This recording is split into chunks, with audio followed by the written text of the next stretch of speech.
Hey, what's up everyone? It's me, Robert, and I am doing a video about a bike I just got. So, I've been really into cycling for a while now, and I have lots of bikes. Too many bikes. And I got like a shop downstairs in my house, like a work area. And yeah, anyways, let me get on to my point. I got this bike off an auction in Japan, auctions, for about $300, and it's a specialized Allez Elite, and kind of having mixed feelings about it right now, and let me tell you why. So this was about $300, and I had to pay about $80 for shipping, so about 300, well, close to $400. Now, if you were to get an Alley Elite now, new, it would be about $1,500. So, I technically saved $1,000, but it's a much older model. It has some positives to it, though. It has a carbon fork and a carbon seat post. It's got 105 derailleur and a front and rear. The crankset is not 105, but it is, decent Shimano one. Nothing to write home about. I believe it's a 50, 34, 39, maybe 36, 50 and something. Anyways, came with these Mavic wheels. These are not fancy. These are like the made in Taiwan guys. Like, what's it called? CXP22. The thing was, this guy was obviously left outside for a really, really, really long time. And had some rust, which I'm going to take care of, but the actual cassette was stuck. Like, look at this. I can move it backwards like that. And that does not sound like a good hub. So I have another wheel I can use on this guy. And the brakes that were on here were just trash. I'm going to show you what they look like. Pardon my tons of junk.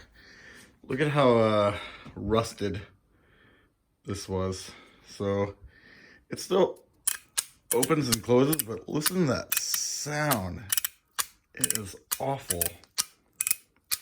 And these are just like some no-name brand. So either like Axis or Tektro or something like that. And so you can see that the guy did not use this very often who bought it before me, because the brake wear is very low. I doubt they ever got changed. The pads, yeah. This is the saddle that came on it. Just totally just dead. Body geometry specialized one. And I don't really care about that. I'm I can get in their saddle, but that's another expense, right? So let's see here. It's like another like 60 or 50 bucks for a decent saddle. Now we get up to the hoods, the STI levers. They're 105, 10 speed. The rubber on the hoods is not exactly perfect, but I'd like to change that if possible. And the real question that I get to myself is, do I change this group set out? Because I actually got a group set a while ago. I was planning on putting on this Allez, which is a specialized double steel Allez. It's a steel bike.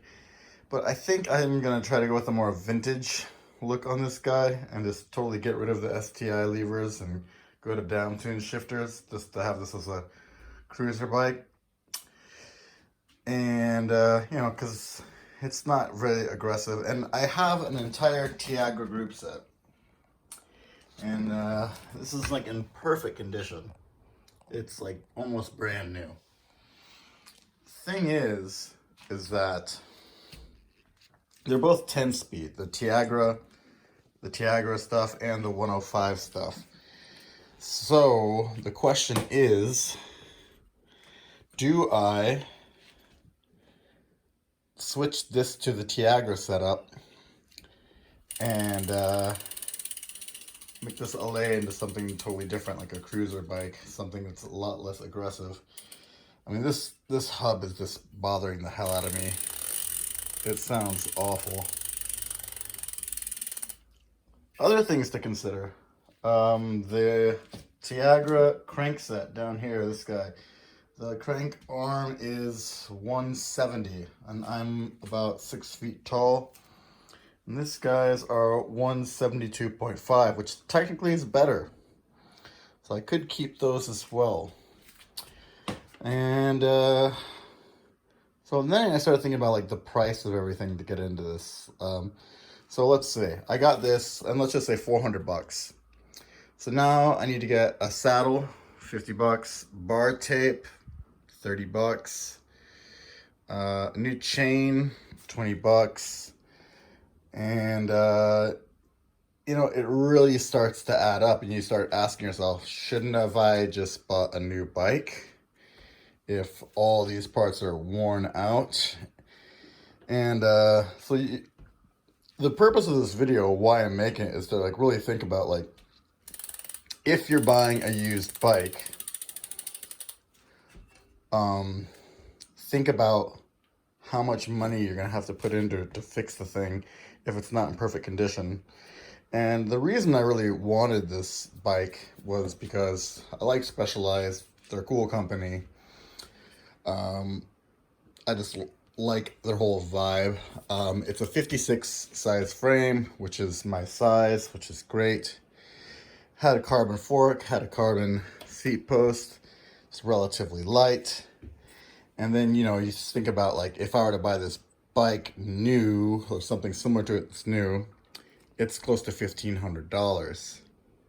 But everything on that bike would be new. New tires, new wheels, new everything. There's nothing to replace.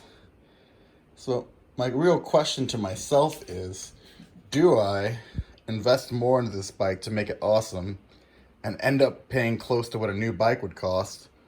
Or do I just accept it for what it is and use it as it is? So I'm gonna think it over, because I have another bike that's like really good, this Panasonic. And when I built this, I got an entire Ultegra group set, and I put that on an old steel bike, which kind of makes me feel kind of stupid at this point, because this bike would be way better to have an Ultegra group set on it. It'd be way faster. And so let me talk about one other reason of why did I want to get this frame. So both these steel bikes here, their rear ends are formerly like 128 or 126, the width right here, the dropouts. And modern road bikes are 130. So those got spaced out to 130. And, you know, as good as you can do the job, it's never going to be perfect. I mean, maybe, but not really. And so the other day I was riding, and on that yellow Panasonic, and my wheel started scraping inside right here. And I was out in the middle of nowhere, and had to fuss around taking out my wheel and putting it in like twice on a ride. And I was like, you know, I just need to get something with real 130 millimeter dropouts and forget about it. And so we'll see. I'm sure this is going to turn into a really good bike. Whatever I do with it, like, it will run really well. I just, you know, want to keep the cost down so that I don't basically spend equal to a new bike on something that's about 9 years old. But should be fun. Looking forward to it. Thanks for tuning in. Have a nice day, guys.